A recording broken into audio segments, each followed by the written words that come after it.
Looking at the apartment market, we've got a little bit of a mixed bag, and this is where we're going to stop and challenge some of the conventional wisdom that we've been hearing from some of our peers in the commercial real estate services space and even in some of the major national publications.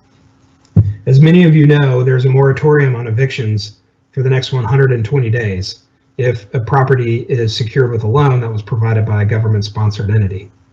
And given that eviction notices in many states are required to be no less than 30 days, what this means is that if a landlord has a tenant that doesn't pay rent on their apartment, they won't be able to cure that payment default for 150 days at a minimum. That's a really long time. And part of the CARES Act legislation was left very vague.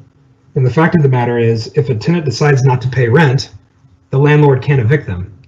It doesn't matter if they decide not to pay rent because they lost their job or if they just decide not to pay rent. The landlords can't really do anything about it. Many landlords are also enacting a rule that they are not going to ask tenants to pay a higher rental rate than they're currently paying for the next 90 days. What this means is that upside is capped in apartments and downside is not. So it's going to be challenging to understand what's going to happen to income statements in the apartment market. But what we would expect is, while there's a lot of conjecture related to the economic performance of apartments and the ability of landlords to fix financial problems, we're going to see transaction volumes in the apartment market decline.